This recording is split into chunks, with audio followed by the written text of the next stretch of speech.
What's up, YouTube? So today I want to talk about Techno Kick Drums. I'm going to kind of, do things a little bit backwards, but there should be some timestamps in the bottom or chapters that you can jump to. So I guess sequentially it makes sense to kind of create the sounds first and then go into processing and that kind of stuff.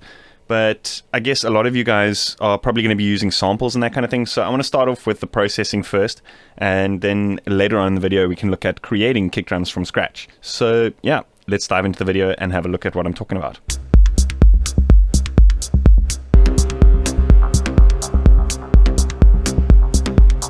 So I've got a little kind of techno loop that I've been working on. If you've been following me for a little while, you probably know I made this bass using the Arturia Buchle Easel plugin. The kick that I've got here is sounding nice and punchy, but it doesn't quite have that kind of like techno kickback sound. For those who don't know what I'm talking about, I guess the sound kind of is derived from, old warehouse parties where the reverberation of the kick drum was so intense that you would kind of hear like a whoosh sort of after the kick drum. And it's kind of become a sound design thing in techno kicks, as far as I'm aware. I'm not sure if it actually stems from that, but I'm pretty sure it does. It's kind of become a sound design thing where they kind of design the reverbs to kick back sort of at the groove or at the tempo of the track. And I want to discuss a technique for doing so in this video. So let's have a look at the kick drum that I've already got. So that's just a simple 808 kick drum sample that's been loaded into a sampler track and then re-triggered at a 1/4 tempo. So just for reference, I want to show you guys what it sounds like alongside the bass, and then start to add in some of the other elements from the track just so it can jog your memory a little bit, and also show you guys a little bit of the stuff that I've added.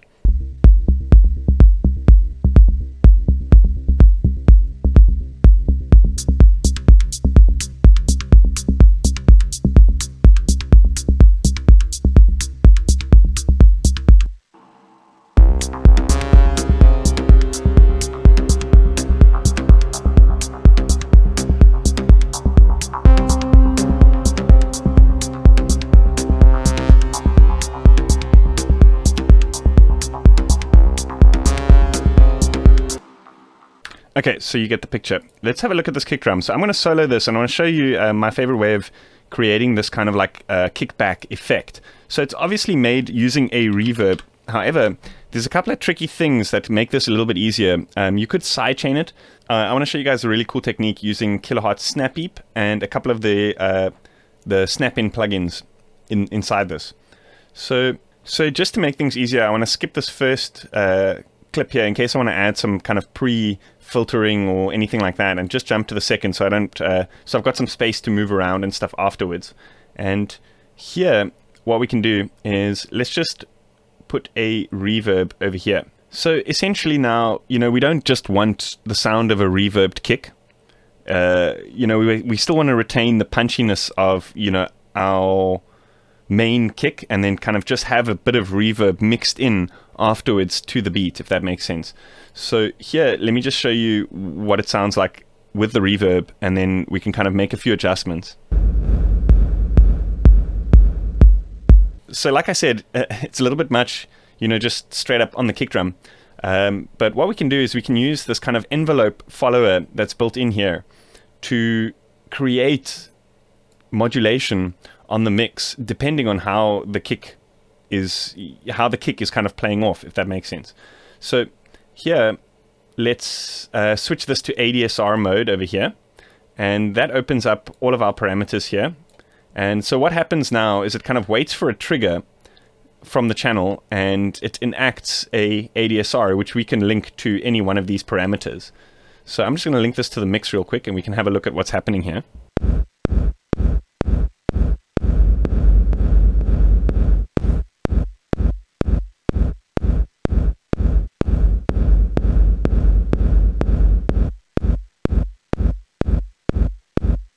But of course that's too much. We don't want it on the kick. We kind of want to reverse that. So we can give it some attack.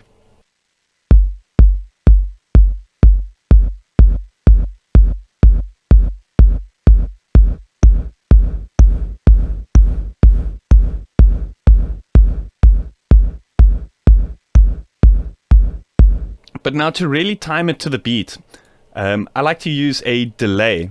So there's a tricky thing, what I actually overlook a lot of the times when using a delay is when you turn the feedback down on a delay, essentially what it's doing is it's just creating one duplicate of that signal, and you can time it to wherever you want.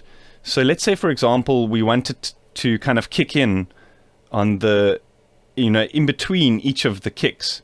So what we could do is we could delay it by 2/16 and then mix it all the way. So check out what happens now.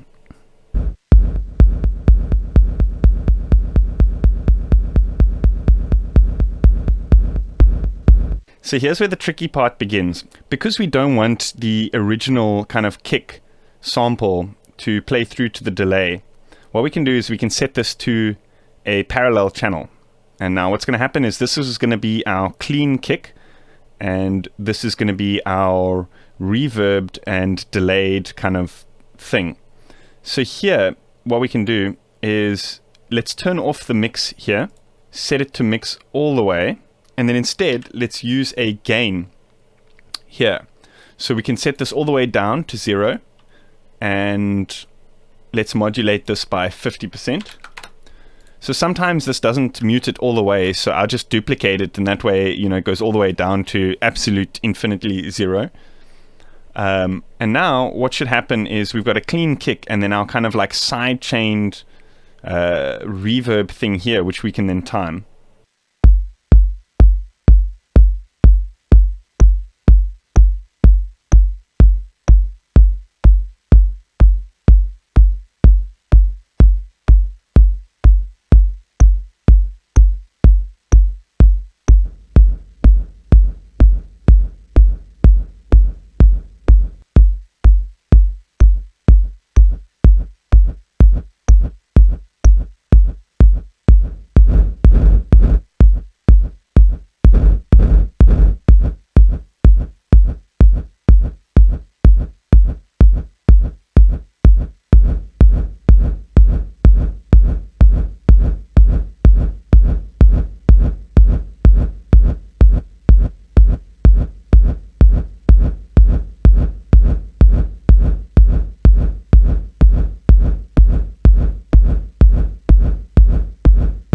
So you can sync it, or you could set it to milliseconds to kind of really get that timing perfect. So let's just head over here, and I'm going to enable our offbeat hi-hat, just so we can kind of time this delay to that kind of hi-hat, if that makes sense.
So then, because we've kind of isolated the dry and the wet signals like this, we can further go and kind of like filter out some of the low end from this kind of whooshy sound. But I also want to maybe just add another reverb here, which we can just mix in ever so slightly, just to kind of smear that sound effect a little bit more.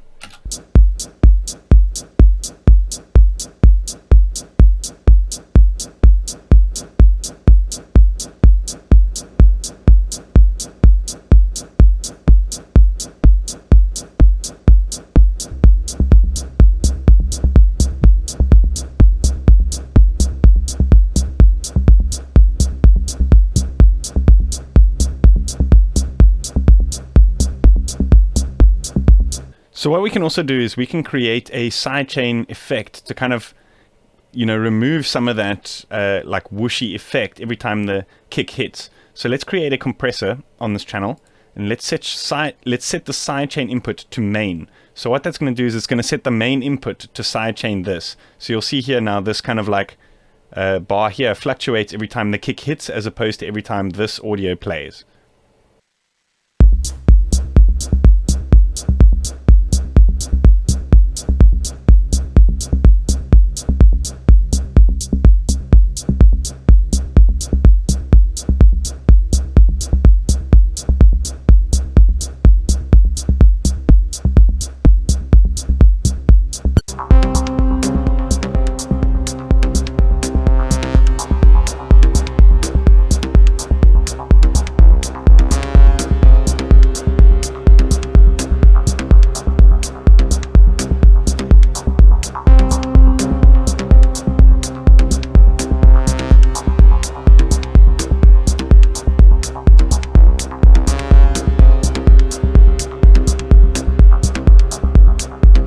So here, what I did is I just added a dynamics snap-in, and that's kind of just to bring the levels of the main kick and that kind of whooshy sound closer together.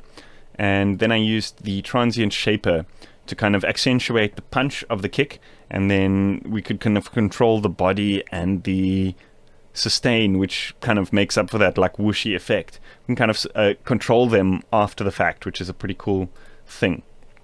Okay, let's look at creating our own kicks. So what I'm going to do is I'm just going to disable this little whooshy effect that we made. We can always load that onto our new channel. What I want to do is, in a previous tutorial I showed you guys how to use LFO tool to analyze the waveform of one kick to create another one. But I've recently started using Oszillos MegaScope. The reason being is you can load several versions of the plugin in your DAW. So I want to add an instance of phase plant here. It's just going to be the easiest to create stuff. Visually, you guys can see what's going on with the waveforms and that kind of thing. So let's put that over here. Firstly, I want to add Oszillos MegaScope, and then you guys can see what I mean about being able to, visualize both while you're creating the sound. So I'm also just going to put in the MIDI pattern here and copy it all the way across. So it's obviously a lot lower in pitch. Let's just turn down, in fact, we can just leave this at 0 and turn down this master. Let's go for like -24 for now. And then let's just play with these envelopes to try to get that shape as close as possible.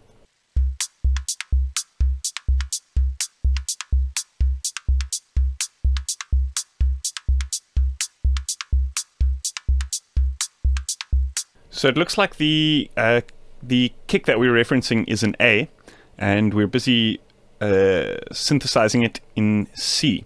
So we could either transpose that by going over to the MIDI modifiers and transposing it down -3. In fact, I lie. It looks like it's in a G, so we can -5.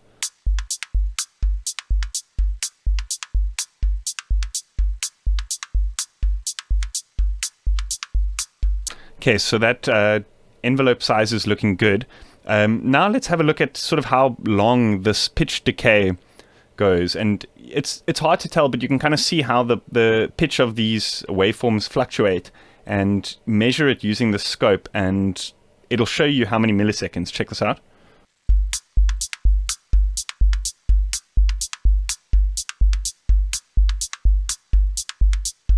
So you see in the bottom corner of this scope, it gave us the amount of milliseconds. So it was about 80 to 100 milliseconds of pitch envelope at the beginning of this kick.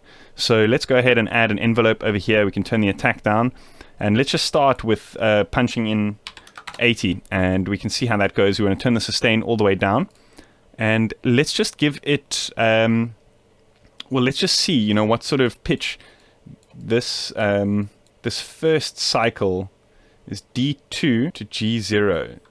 Let's just see which one is this. So it's about a 2 octave.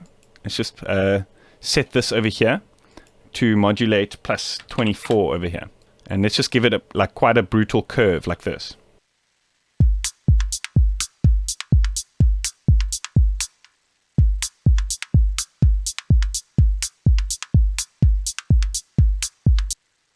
So due to the fact that we don't really have enough curve here, what we can do is we can actually create 2 envelopes, one with a much shorter decay doing, the top, let's say 20, and then this one just modulating the next 4 semitones. So together we've got a full octave, and in this one we can check how quick that decay is of that first little cycle.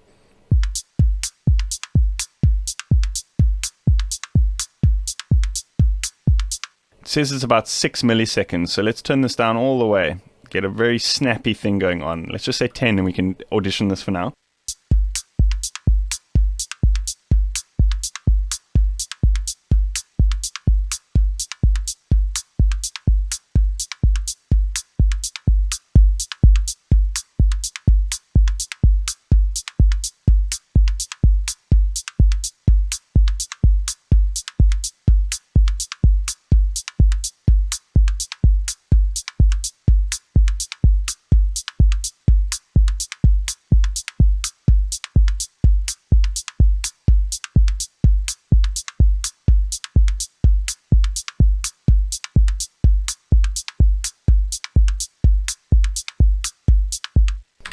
So just using this curve parameter here, you can definitely change like the tone of the kick. So I think that's sounding good. What we can do is we can start looking at some processing.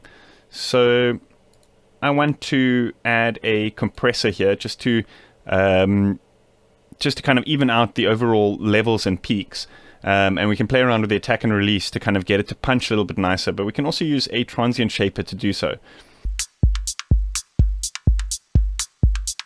So what I want to do is, you see here there's like that little bit of like accentuation in the first punch. I want to use the amount of attack of this compressor to kind of accentuate the punch of this before the tail kicks in, if that makes sense.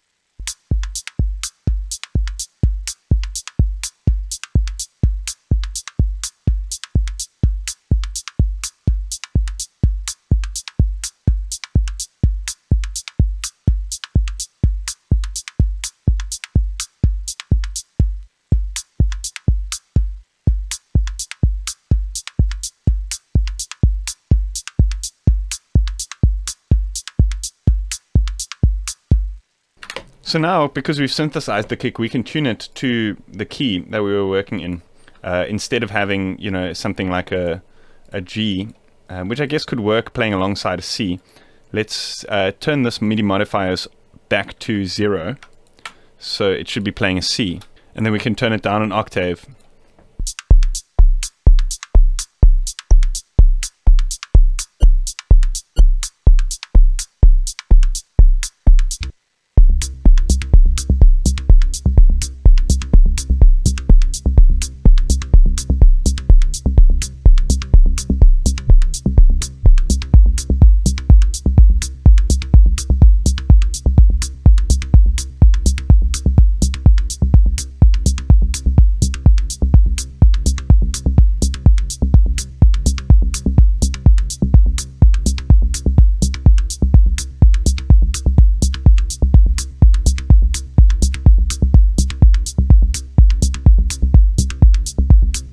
I actually think it sounds really good on the G, so let's just leave it there. So here what we can do is we can copy this snap heap over.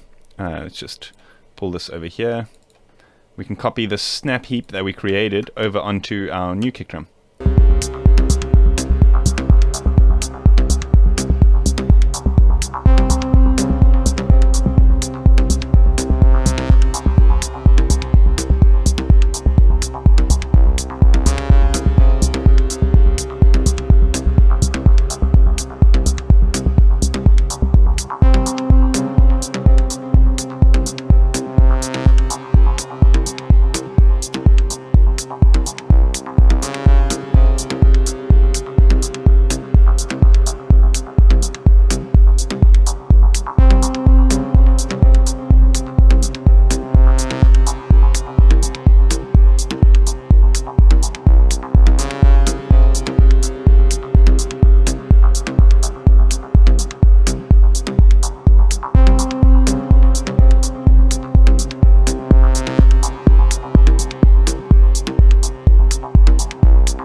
just want to give a quick shout out to the following Patreons for their support. These are my current monthly Patreons. If you want to know what that's all about, stick around and check out the link at the end of the video. Without my Patreon's continuous support, I wouldn't be able to do what I do on YouTube. So thank you, and I'm sure all my viewers thank you guys too. Awesome, that's about it. I hope you guys enjoyed that. I'm going to be uploading these presets to my Patreon for all my $5 supporters. So if you want to know what that's all about, check out the link that's going to be on the screen somewhere round about now. Yeah. As always, if you haven't yet and you like my videos, you want to see more, please consider hitting that subscribe button and also hit that like button so I can know to make more of this kind of thing in the future. See you guys next time.